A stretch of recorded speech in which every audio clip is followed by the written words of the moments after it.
Welcome, my name is Dan Bauer, Superintendent of Danvers Public Schools, and we want to welcome everyone to our Danvers Public Schools safety presentation. So tonight we'll hear from Chief Lovell and his team of officers, including School Resource Officer Michael Chase. They'll discuss our safety philosophy and procedures, and at the end there'll be time for questions and answers. So this is really important. Our school leadership is in attendance, and this is broadcast on DCAT, so it will be released at a later date. But really, I want to thank Chief Lovell and his officers for the partnership that they share with the schools.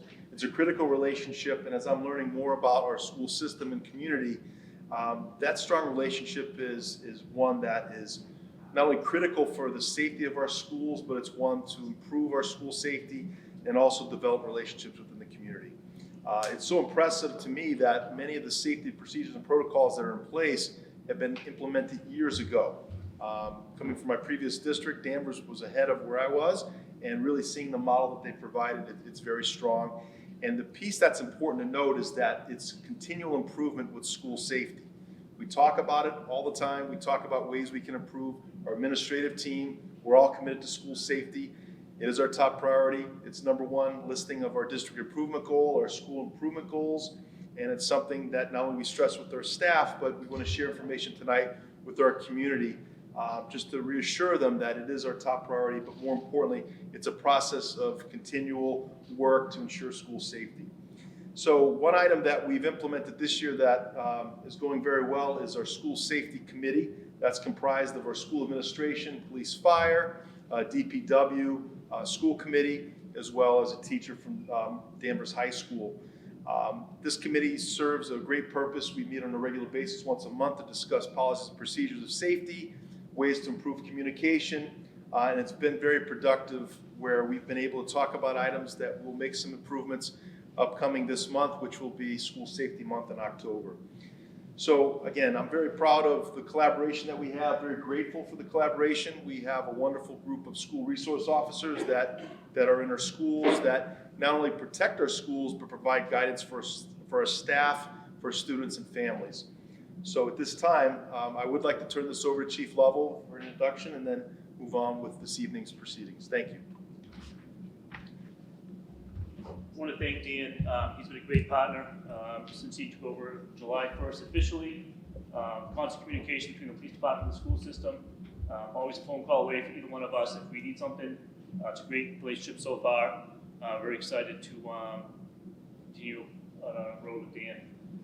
This is our second year doing this annual presentation. Last year was the first year. We had to have a smaller group. This year we're hoping to get a larger group this year and get the word out on how we train and how we teach the teachers and the students of Danvers Public Schools about school safety. Mike Chase will be here to do the presentation tonight. Mike's the School Resource Officer at Essex Tech. Mike's done this speech 100 times. Does a great job. So Mike do the presentation first. After the presentation, if you have questions, we're both happy to answer any questions you have.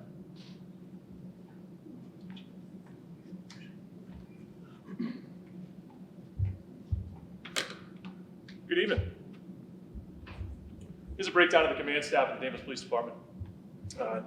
You just heard from Chief James Lovell. Captain Ashley Sanborn can't be here tonight, but she's another instrumental person and member of this team that allows us to do what we do as school resource officers. This is a breakdown of the division, the community policing division and school outreach division. We're led by Derek Coella, our sergeant. He's had many years of experience working with juveniles in this community. Started here at Holt Richmond Middle School and then moved into a leadership role with us and has been a great leader for us with years of experience, like I said. Jason Skane, his information is up there too. All our email addresses are on the screen if you need to get in touch with any of us. Jason Skane's a DARE officer, so he's positioned here at Holt Richmond Middle School, but he also travels to all the elementary schools. He is responsible for St. Mary's and Great Oak, Highlands and Smith, but he implements the curriculum here at the middle school to teach the DARE programming, which is instrumental to talk about drug resistance, tobacco and alcohol especially, the dangers of vaping, which we're seeing at alarming rates across the communities. We also have Officer Jeff Smith here tonight. He's stationed over at Danvers High School. He oversees Riverside Elementary, Thorpe, and Smith schools as well. Has a great relationships with all those kids in those buildings and the administration and teachers there. I'm Officer Michael Chase. I work over at Essex North Shore Agricultural and Technical School, and St. John's Prep is my secondary school that I cover from time to time when they need some help over there as well. Got a bunch of years of experience here. I worked 15 years in special ed at the North Shore Education Consortium prior to joining the police department just over 8 years ago. So I was in the classroom for a little bit. I got a chance to work with Superintendent Bauer in my capacity there as a dean of students when he's a former Beverly High School football coach. Some of our students from the alternative high school used to play at their sending districts. So some of my really troubled kids got a chance to work under Coach Bauer and learn from him. So we had a working relationship that dates back probably 20 years. So it's exciting to get back and get a chance to work with him. So the ultimate goal here is, like Superintendent Bauer says, the ultimate goal is we need to protect our kids. So it's the ultimate, for us, it's paramount. It comes first before anything else.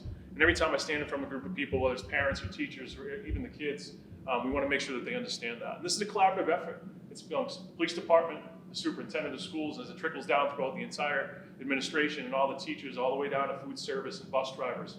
And it extends into the homes of each and every one of you. We have to do this together. It's not easy.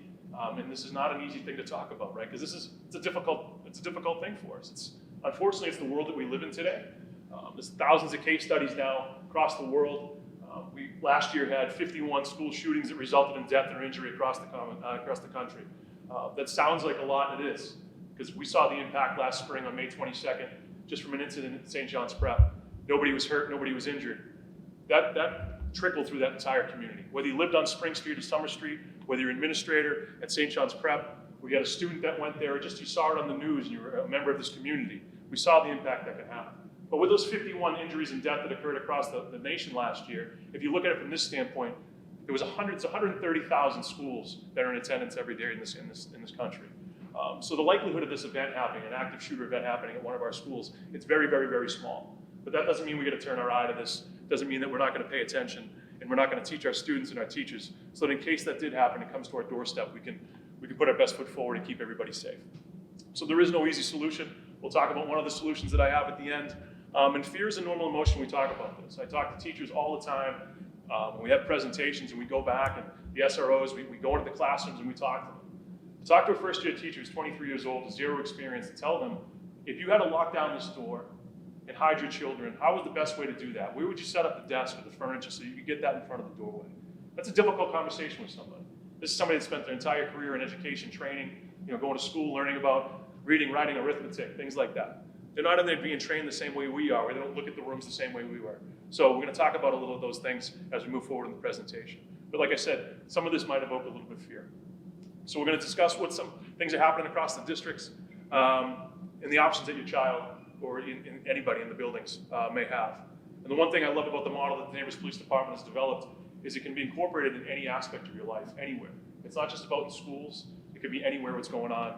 Because as we know, active shooter events and situations that we're going to talk about tonight, they're not just isolated in the bubble of schools. They happen in the workplace, they happen at malls, they happen at churches, they can happen anywhere. So we're going to talk about some of those options that you can bring home tonight and hopefully keep you safe. I'm going to start with just a quick video.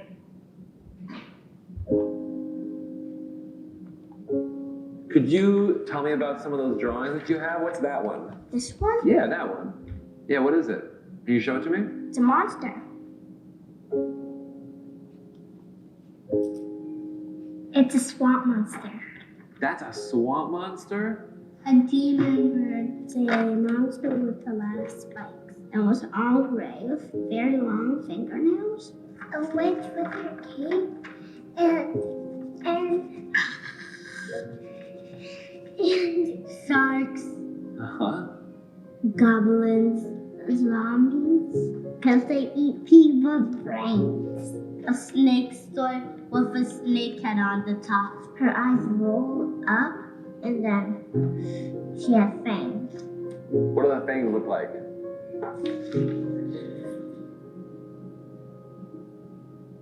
So how do you protect them from things like monsters?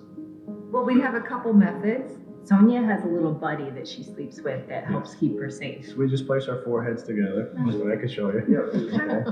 We go like this, and he counts to 10. And baddies have this power. It's usually in reading. Check under the bed, check in the closet. He has this little blankie. Like But he doesn't want anyone to know, and he sleeps with that, and that's his comfort. There's a magic potion in a spray bottle, and you spray, and he disappears. We shut the closet door before bed. No more monsters. How do you protect him from gun violence? For gun violence. I mean, I don't even.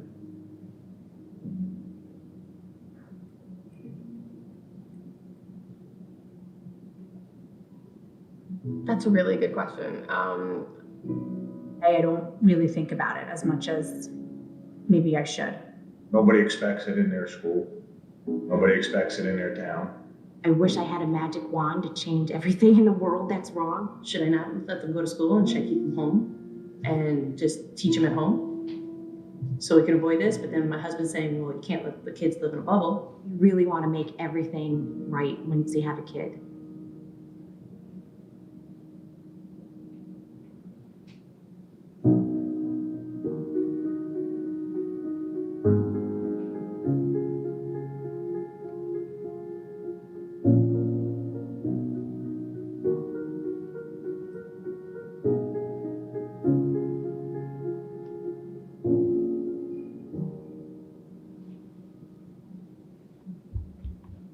The Scenic Hook Promise is a group of individuals that got together after the tragedy down in Connecticut. A lot of people that were impacted by that travesty at an elementary school. They created a nonprofit organization, and they've gotten together and putting out a lot of videos like this. They do a lot of great work on gun violence, and they put together a lot of public service announcements. I think that they grasp at my heart every time I see them. I get emotional just watching these parents. I think it does a good job of introducing little kids, and we talk to our kids all the time about monsters. And our goal and objective every day when we step into these buildings is to keep the bad people out. We're not protected by moats. We have exterior doors that we need to keep locked. We'll get into some of those things as we move forward. So as school resource officers, I think the town of Danvers, as you can see by the resource that they put into that, we have a sergeant who's in charge that runs a division with 3 of us. A lot of departments and a lot of communities don't have those resources. Town and city of Salem right now is struggling to get a cop with any experience into their high school to work in our capacity the same way we do. There's a lot of turnover in those places.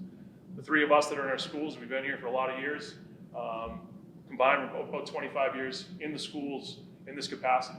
Like I said, Sergeant Colella was in this capacity prior to that, with about 10 or 12 years experience in schools. So the chief has put a lot of onus on us and given us a lot of training and opportunity to come in and share with everybody here, parents, the kids, the teachers, and to promote school safety and campus and security across all our campuses. But like I said when I started, this is a collaborative and development and relationship. It's a collaboration with everybody here. We work with our teachers every single day. We have outings like this. We're very accessible to parents. I talk to parents and teachers all the time about this stuff. We work with outside agencies, whether it's DCF, the courts, or whatever it is. And our job is basically to be a liaison, build a bridge between the school, and the community, and the police department. I tell kids all the time when I work at the high school over at Essex Tech that my job is to keep you out of handcuffs. It's my obligation to make sure you never meet a judge. And that's my ultimate goal every day. Now, if we cross that bridge and we have to go that way and charges have to be brought against the kid here or there or any of our schools, we also work with those families when the charges are being brought so they have an understanding of what the court process is, regardless of what side of the case they're on. We work with those families to make sure that process can be easy as possible and try to help them get the outcome that everybody deserves. 9 times out of 10, we're looking to make sure that kid gets into a juvenile diversion program. They can get the services in the home that they may need that they're lacking. If we have to get a social emotional component, therapeutic services, those are the things that we're also working to do. So we do a lot of social work, as you can see. I think that's across the world of policing these days. You talk to anybody that works on the beat and plays real cops and robbers during the day and night, we're getting a lot of calls from people that need those things. We have to be well versed in social aspects like that, getting people the services they need. And I think the Danvers Police Department does that, and you can see that by the number of us in the schools. We do a fair amount of teaching. As I mentioned, Officer Skanes in the classrooms here at the middle school, teaching the DARE subjects. At the high school levels, we get in, we talk about domestic violence. I teach a lesson. I'll be in the classroom for 6 hours on Monday talking about drinking and driving and the effects of that. I couple up all the time with the health and wellness teachers at the school to discuss a variety of topics. And I think that's where we can do our best work with the kids and developing relationships and letting them know that we're there to help them. We do a bunch of community outreach within our division. We work really hard endlessly to promote a positive school culture. and we develop comprehensive safety plans, which you'll see here in what we do. A lot of schools, a lot of districts, they'll run an ALICE program or run Hide Fight, whatever it may be. The town of Danvers years ago, with the extra help of Officer Colella when he was in the schools, and Officer Baldessari at the time, we both moved on to sergeants, did a lot of strong work to make sure we change it up a little bit. See, ALICE is an acronym, that's all it is. It's alert, and it comes all the way down, lockdown, inform, all the way counter and evacuate. And the last thing in that acronym is evacuate. It's the very last thing in that long sequential thing of events, right? And what they did was they took the principles of ALICE and they put that with a bunch of different programs with the Department of Homeland Security and the FBI. And we built our own. And it's called our enhanced lockdown procedures. And these procedures just give you an opportunity to gather as much information as you can and then make an opportunity, make an informed decision what you would do next in the middle of a critical incident. And that's what's super important here for us, is that we're going to provide this information to the teachers. At the high school and the middle schools, kids will get a little bit different information than they would at the elementary schools. And at the end, we'll talk about some of the options across all the different grades. So what are the possible situations of concern that could come up in a school as we sit here in the Richmond Middle School? Obviously, we talk about active shooters. That's the one thing. You think about enhanced lockdown, you think about locking doors, we think about all those things. Like I said, we're going to keep the bad people out. There's a lot of people in this world that are trying to enter schools, but like I said, the likelihood of that happening is very small. But we still need to talk about it. We can't put our head in the sand and pretend like it's not there. Swatting and bomb threats. Swatting is a fairly new term that might not a lot of people know about, but it's somewhat what we saw and experienced in this community, like I said, back on May 22nd of last year. Swatting is a fake call, sometimes, most of the time made from what I consider a terrorist, someone that their ultimate goal is just to create chaos and havoc and disrupt, and they're doing that from a foreign nation most of the time. So what we're seeing, and there's more and more of these instances, a lot of times they happen in multiple districts across multiple states at the same time. It could be in the form of a robocall or somebody actually picking up the phone and calling a dispatch center. Those calls are all coming through the business line. They're not being called through 911. So now we're able to train our dispatchers so that they can have a more appropriate response, because initially when these things come through, we hear gun in school, it's on, and that's what we do every day. We go to the harm, we go to the fight, and we make sure we get there. So we're working with our dispatchers, and just like anything else with active shooter, because there's so much case history here, and because there's so many instances across the country, police officers sit down with some of the smartest people, way smarter than me, and they sit down and they debrief all these situations. And they're able to pull apart and learn. And that's why we do things a lot differently than we did when we were in Columbine, and the very first one that was made the national news. And so we're getting much better at our response to swatting and bomb threats too across the country. We could be in school. I know if I can speak from just personal experience, I've already had 4 or 5 medical aids this fall at Essex Tech. It could be a variety of reasons. A teacher could be sick. It could be a student going on. Somebody has an adverse reaction to a bee sting, or somebody falls. I had a student who was in history class last week, and he saw something a little gory on the screen. It kind of hit him a little funny. He gets a little queasy. So we got up to take some air, and he walked into the hallway, and unfortunately for him, he passed out and bumped his head. He had a small laceration, so we made sure we took care of that. So we have, in this model, we have ways that we're going to handle those things. So with a medical aid, we might put them in a shelter in place for the rest of the students so they can stay in their rooms, or if you're in an office, we'd like you to stay there, not just to protect the privacy of the individual who might need to go out in an ambulance, so that it's not, he's not getting dragged out through on a gurney and going out to an ambulance, and we just want to protect everybody's rights as best we can. So we have an opportunity in here on how we would manage a medical aid. Drugs and alcohol, we see them in the middle school, I'll be honest with you, all the way up through the high schools. Obviously, it's more prevalent with our older students. We've had overdoses, we've had adverse reactions to certain things. When the laws were restricted and lessened big time and relaxed on marijuana, we've seen it now, it's everywhere, right? If you're a police officer and you work in a detail, cars go by, you can smell marijuana all the time. It's also in an edible form, which is everywhere. Okay, I see it all the time at the high school. Kids are able now to vape THC through a pen with zero smell. It's not like it's 1987, and when you go out and you smoke marijuana, it's a big skunky stick, and these kids can do this in their bedroom, they can do it in their vehicles, they can do it in our bathrooms, they can do it in their classroom, and you might not be able to tell. With that, we also have students that try this for the first time in school, they're introduced to it, and they have an adverse reaction, so they could end up in a medical aid, going out to the hospital. I've seen that countless of times at the high school level. This could be for kids, our students, it could be anything. We had a visitor last year overdosed in our lobby at Essex Tech. It was there. It was an opiate overdose. They were in the main lobby, and they hit the ground. We had Narcan on board. We were able to bring that person back. The fire department was there in less than 2 minutes, and they were off, and we were able to take care of them. So you never know, because we have visitors through all these buildings. There's always visitors in our campus, and that's why we do a really good job of, obviously, like I said, keeping our exterior door closed and making sure through our visitor systems that we know who's coming into our building and making sure we know where they are at all times. There could be a possible situation where you have an unwanted guest. That could be somebody on your campus that is trying to gain entrance to your building for whatever reason. It could be somebody that gets upset, an upset parent, gets upset during a meeting. It could be a bunch of different things. And all these things can result in a response from us that we're going to talk about. And the last one that I have on the slide here is like a fire or a spill. It could be a gas leak or water. Any of these things can implement a response from the police and the fire. We do a good job training with all those individuals to make sure that we have a united front in how we're going to fix things. And the last one I want to talk to you about is leakage. So leakage is a funky term. It's used nationally when you're talking about anything, especially related to active shooters. So this is when we need to let families know we got to get everybody on board. And I talk to the teachers about it every time I speak about it, and I talk to the students about it. So what we see in all these case studies is that there's little bits of information, little pieces of the puzzle that are left behind. So if we look back at the shooter in Tennessee that happened at the elementary school there, it was a former student, 28 years old, comes back to that building.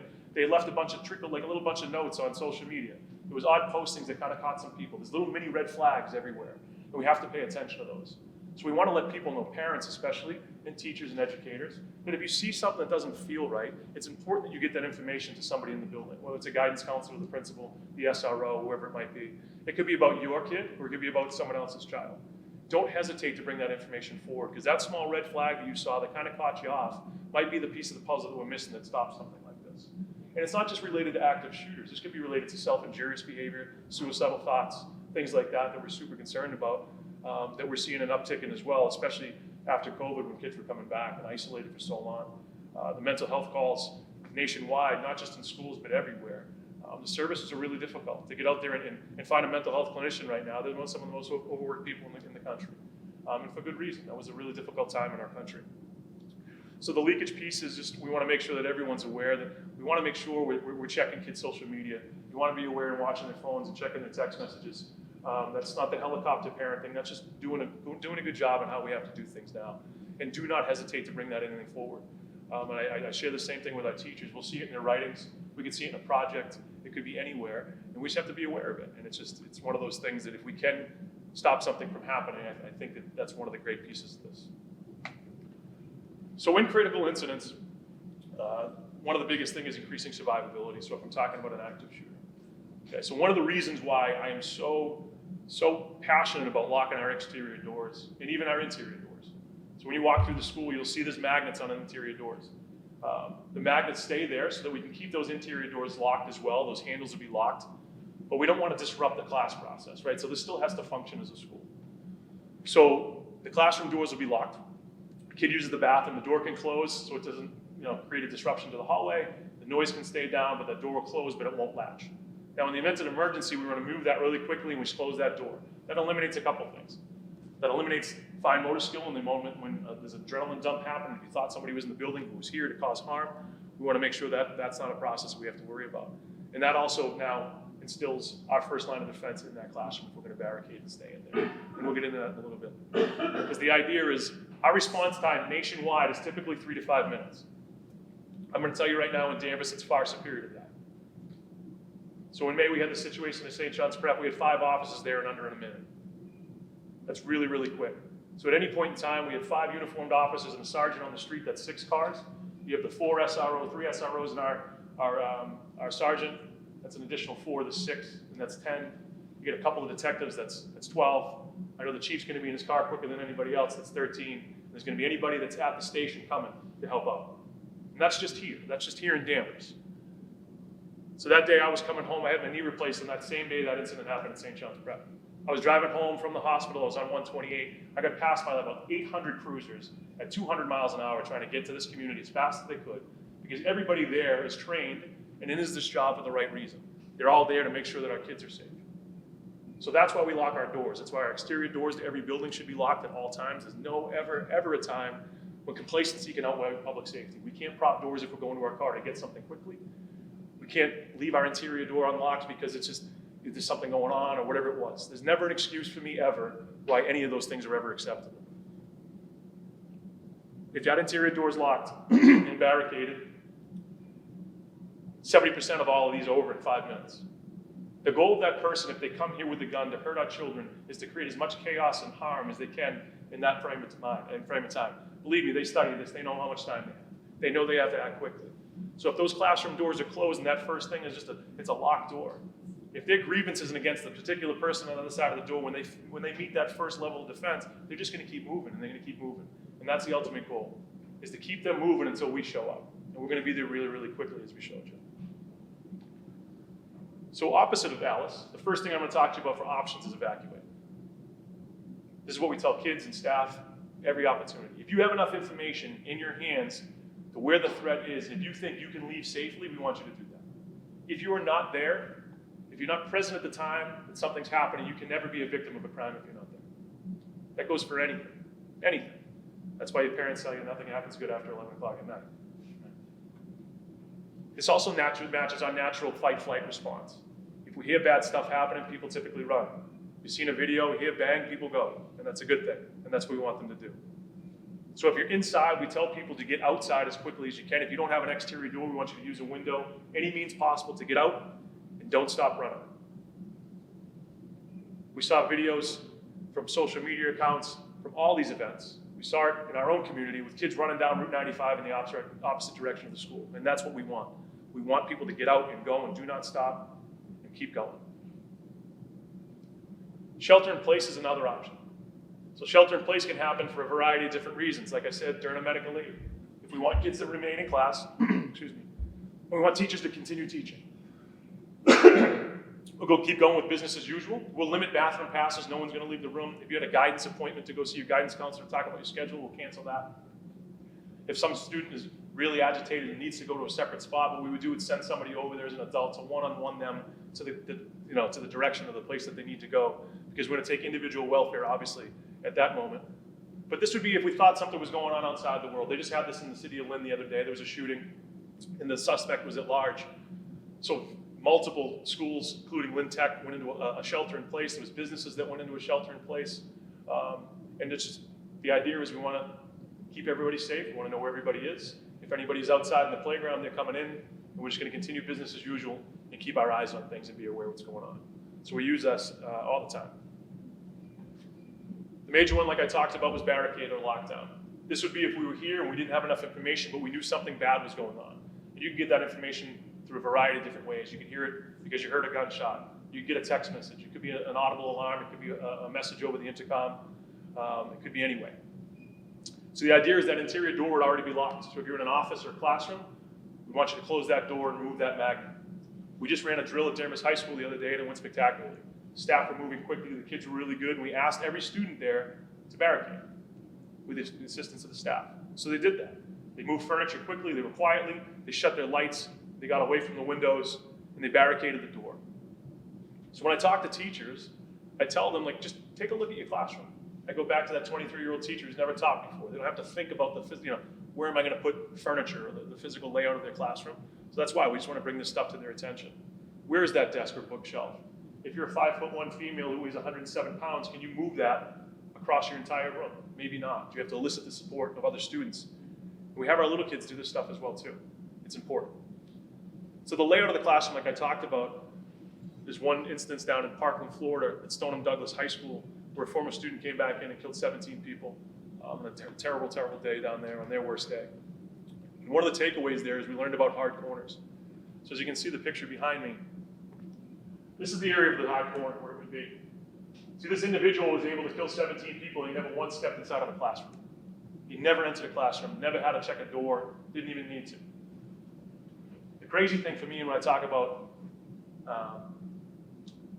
like complacency can't outweigh public safety, it's this exact reason. This is the hard corner. This is the area of the classroom where if you're standing in this doorway through this window, you can't see. See, Parkland trained on this long before I even knew what a hard corner was. And this is one of the big takeaways for me from this case study. So now we teach teachers that when you get into your classroom, we want you to be aware of your classroom window is. So that if we do barricade this door, we still need to get everybody into this area. And Parkland trained on it. Some of those classrooms actually had tape on the floor to designate that area. But over time, we get complacent. So in Parkland, what they saw was there was a big bookshelf here in an area where the teacher kept their a closet for them, whatever, rolling closet. And the teacher desk was here, and the aides desk was, so they just didn't have enough space in some of these classrooms to get the kids in as tight as they can. So when I talk to people, like I say, we're not running locked facilities. We're not training ninjas. What we're doing is we're trying to make people just aware. because every little bit helps. And just bringing this stuff to the forefront of people's minds can make a big difference. Now this slide is the most difficult slide to talk about. I'm not going to sugarcoat it. This is counter and distract. This is a last resort on your worst day. If we decide to make a barricade and that barricade gets breached for some reason, and that bad person enters the room and their opportunity is to hurt as many people in that room as possible. What we saw in Columbine was everyone was trained to hide underneath desks and hope for the best. And we can't do that anymore. 80% of trained police officers miss a dynamic target. I go to the range with the guys that I work with all the time. A lot of them are really good shooters. But as soon as we start to move, targets get a little bit more difficult to hit. So with that, we're telling people now, kids, staff, that we have to be ready. So when you're in that hard corner and you're waiting, and hopefully you're sitting quietly and on our worst day, if somebody was to make their way in there, we need people to react and respond. Whether it's to throw a book or move or yell or scream, ultimately, to get out and evade danger and evacuate that classroom. We want to throw items and do everything we can and overwhelm them. And I always use the example from 9/11, when there was a plane making its way to who knows where. But the terrorists took control of that plane. And the individuals on that flight made a determination somewhere in their gut. A couple leaders said, we need to do something, we need to fight back, and they did. And they overtook the terrorists, and the plane eventually crashed. But who knows what that plane was bound for? What metropolitan area was that going to? We'll never know. But I think that day they made a determination that they needed to do what was best for everybody, and they had to take their lives in peril. It's unfortunate. But there were a lot of heroes on that plane that day. So when I talk to the adults, I say the numbers matter. So we need to be able to do what we need to do to get as many kids as we can out safely, because it's all about preservation of life. And like I said, that is our absolute worst day. So like I said, locking the doors in offices is paramount, because without that, we have nothing. It's not a series of sequential steps. I don't want you to think that you have to do A before B or B before A. If you can get out with the information you have in your hands, please get out. And what we tell our older kids, our middle and high school kids, and a lot of people have a hard time with this, and I can understand it, is on that day, if you make the determination that we're going to lock down and barricade in this classroom and you want to leave, you can do that. I have a 14-year-old daughter who goes to Essex Tech. I've been telling her that since she was in middle school, because I believe in my heart of hearts that when she's given the information in hand and she wants to make a decision, that's the decision she's going to make. So if the teacher decides they're going to leave and run, and the kids in that classroom, 7, 10, all of them decide they're going to barricade and stay, that's okay. And I tell the teachers the same exact thing. Everybody has their own decisions to make. We've had teachers who are mobilely impaired, whether it's physically, and we have a teacher in a wheelchair at my school. We have also teachers that vary in age or ability. Some people can't run 100 yards. Some of our kids are Division I athletes. We don't expect the same out of everybody. So with that said, it's a really difficult thing for a lot of people to comprehend, but in that moment, with the information at hand, that's why I really appreciate this opportunity that this program provides, which is it's your decision ultimately how you're going to handle yourself on your worst day. And like I said, this process can be used anywhere. If you were out to lunch or out to dinner and something happened in a restaurant, how would you respond? What would you do? Where would you go? Well, I can tell you that every restaurant has an exterior door through the kitchen. Because I've never been to a steakhouse where they drag the trash right out through the dining room, I can promise you that, right? So keep that in mind. When you go to the movie theater, we've seen multiple shootings at movie theaters. Know where your exits are. Pay attention. This isn't just school stuff, and like I said, the likelihood of it happening in the school is far less than it would someplace else, even at the place of employment where you guys work now. So when you go back to work, if you're in an office or wherever you may be, think about these things. I don't want them to keep you up at night like they do me, but at the same time, I want you to keep these things so that you can get back to physical spaces and be aware. Because as I started, this is unfortunately the world that we live in. So across the district, we're going to drill. We've already started the drills, as I said, at Danvers High School, did a fantastic job. But we'll be coming to all the schools, the whole team of us, and we bring officers off the street. Whoever's working patrol that day that's available can come by so they can see how things work as well. Because we work as a united front, so if there was ever an incident, we'd all be responding as well. When we get into the schools and we work with the kids, so sometimes the drills will be different. Sometimes they'll evacuate. Sometimes we'll just make sure that everyone knows how to barricade. So we change it up a little bit. And as we get better as a district, we're going to improve a little bit. Sometimes maybe in the future, we'll do it during transition, or maybe during a lunch, whatever it might be. Because I promise you that the person who's coming through the door isn't waiting until it's 9:30 where there's no transition time and nobody's in the gym. That's just not how it works. But as a district-wide, we need to get our ball rolling, right? And as Superintendent Bauer said, I know that we're light years away from ahead of other districts. I know it. I travel the country, I talk a lot, and I know where we're at. And a lot of people use the enhanced lockdown procedure from Danvers as a model. They look at it and they ask, and just even people around the North Shore, Cape Ann, and they look at it and they know that it's a great system. In each classroom, every school and each campus provides its own set of challenges. Smith School is state-of-the-art, it's brand new, it looks great. It's beautiful, right? Some of our oldest schools, Thorpe, and some of the older ones, they're just different challenges. Camera systems, whatever it may be. We've been working with our building department, especially over the last few years, since Chief Lovell joined us and taken over the helm here, and getting everybody on that same page in that group, like Superintendent Bauer mentioned, to make sure the building department's working with the school department and everybody else so that we can address the issues related to buildings and just safety and making sure that the hardware is okay. And if we have a sticking door, how do we address that? Because sometimes it's not someone's mistake, it's actually a malfunction of the hardware of some of these things. So that's important. So each classroom, like I said, each campus, and it's each grade. So at the end, if you wanted to come up, we do have some books that the elementary school teachers use to educate the young guys and gals in the district. So that's a little bit different. So each grade gets a kind of a different level of how we talk about this. And it's kind of how we've done things moving forward. But every time I talk about school safety, especially when it comes to active shooters, people ask me, what can we do? How can we solve this? And there's absolutely no one-step solution. If there was, we'd already have it, we'd already do it, this would be a thing of the past. But it's relationships. That's exactly what it is. It's trusted adults and making sure that every kid in our district knows that there's somebody in the building that they go to that they can trust. It's my goal to make sure that every kid can identify that person in this district. We want to make sure that every kid doesn't slip through, not one kid that slips through the cracks. And like I say, when you look back at these case histories, every time we look at them, it's a pretty good chance that that kid didn't have a trusted adult in their life, at home or at school.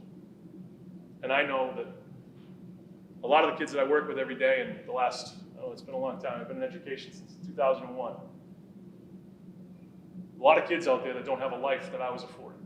Some of the best 6 hours they have are when they come and they sit in front of us. And they go home to really difficult situations. So it's the responsibility of the bus driver and the food service worker and the teacher and the cop, the administrators, to make sure that when those kids come through the door, if there's a red flag or if they're off their baseline or wherever it might be, that we catch on to those things. We get them the services and the supports they need. So if you see a cop at the front door every morning saying good morning to the kids, or an administrator standing there with them as the kids are getting off the bus, just saying hello. They're doing a lot more than just that. We're reading every situation. Is that kid carrying a backpack for the first time? Have they not changed their clothes in 3 days? Do they have a lunch today? We poll every kid at Essex Tech, all 1,700 of them, we ask them, who your trusted adult is. And the number one response is Mary Pike. She's one of our lunch ladies. She's a food service worker. She works in the cafeteria. She's an amazing human. I keep telling Mary she can't retire yet. And the kids see her as like their person, their go-to. And she checks in on every kid. She builds relationships instantly. She's amazing. And every district needs a Mary Pike. Every school needs a Mary Pike. And I learn a lot by watching her and the work she does. And I know they're everywhere in this district because I have the privilege of working with them every day. And I know the 3 guys that are in the schools, with Derek and the other 2 guys, they do the same thing. We're always on our feet. We're always moving. We're always going to talk to the kids. And that's the only way we can combat any of this, is by all the adults in the building working really, really, really hard. And I know that's why people get into education. A lot of sales jobs out there, making a lot more than we make, I can promise you that. So it comes from the heart. It's opening up to these kids and saying, hey, I get it. Things are tough, but we're here for you. And sometimes that building of a relationship is really hard because in today's day and age, not everybody looks at the cops as their best friends. Maybe we were at their house when they were 3 years old and we were arresting their dad. We're pulling their mom out of her car for an OUI.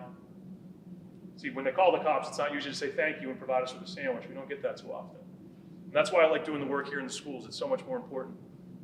It's more important to me because we can build those relationships and make it different every single day. So like I mentioned earlier, it's listening and sharing that critical information. These are the most integral pieces of this entire puzzle, is doing the work ahead of time. Because we can talk about what we're going to do after the shot's fired or after that person's already in our building. We can worry about those things every night, but this is the work. This is the work, building relationships with parents so they feel comfortable calling the school, getting on the phone with guidance, talking to their teachers, and saying this is where we're at. That's what it's all about. So I'll leave you with that. I know that the other guys have come up and answer some questions for you. just gonna leave this up on the screen though, so you can see this. This is all our information, the SROs.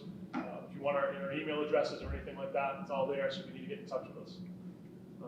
If you guys wanna come up, we can answer some questions. Does anyone have any questions right off the jump? You know? Don't hold back. Yes, in the back. So when the situation happened at St. John's Prep, I live right on Summer Street. My husband and I rolled into the whole situation. I actually called Ms. Powers right after we dropped off students off at the plaza up off of 95 and to let her know that this situation was going down, which she was well aware of anyways. But felt the need to do it because I had 2 kids in that school. When my husband and I drove up, we weren't going anywhere. There was tons of kids down in that neighborhood, and we were just planning on waiting there until our children, we knew that they were in lockdown at that point in time, and we just stood outside we stood outside Smith School, and we were just going to wait. At that point in time, knowing that they're in lockdown, has there been, I would assume there's been discussions, but has there been discussions on what the lockdowns actually mean and not allowing kids to come out of the school or individuals into the school, both of which happened during that situation? So each building administrator, that's their building. So whatever decision they make, we're going to try and support that decision. But we're not on the ground there, so we trust in the administration to be able to make that decision. We could, and in that situation there was a lot of information that wasn't relayed, which hopefully we can improve upon that. And eventually, hopefully we would have had more support at Smith just because it was so close. As more resources were coming in, we could have diverted some of those resources to that location. So in an ideal situation, that's probably how it would have worked. But under the circumstances, we provided what we could, and then it's up to the building administration to make that decision, which is best for their building. It's their building, and we would support their decision. So as far as answering your question, there is no set determination on what should happen. If the school is placed into a lockdown because there is some type of active threat that is happening within the area of the building, then a true lockdown, no one comes in or out. But as Mike indicated, sometimes there's shelter in place, and that's a little bit of a lesser determination on what can transpire. And again, it's up to the building administrator to make that determination.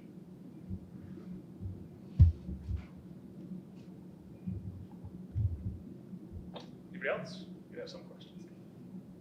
All the way down here. I will say this district though, we working with the superintendent, the chief, and Mike did an excellent job. I'll pay you later for all the props you gave me. Thank you.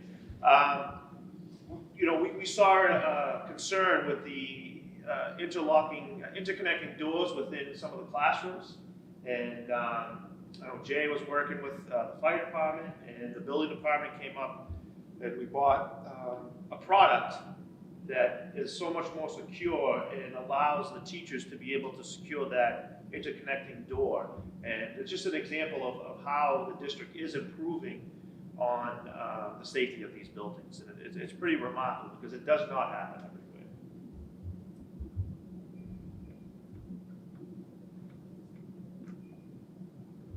Anything else? All right. Everybody wants the football game, right? I just want to say, if there are no questions, I just want to say thank you to the outstanding collaboration we have with our police department, also our great administrators who day in and day out ensure the safety of the buildings. Again, it's not only a collaborative process, but it's one that's ongoing. We work on it, we talk about it. Communication is key because for us to do our jobs effectively, we have to communicate and also look at situations we can always improve. And that's on our radar. This is not just a one and done like we're presenting tonight to say, here it is. There's a lot of work that we do. We meet monthly as a committee, but we also have, as Chief said, a lot of conversations, and I know the building principals do, with resource officers at any time. So again, it's a process. Thank you for the collaboration. Thank you for coming out tonight. We really appreciate you taking the time. And we always offer up, if you don't have a question, but one pops up later, please reach out to your building principal.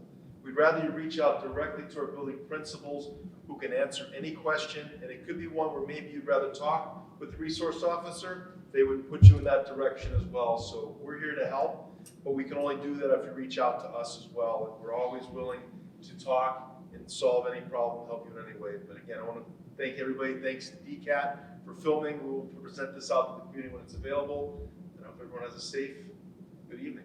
Thank you.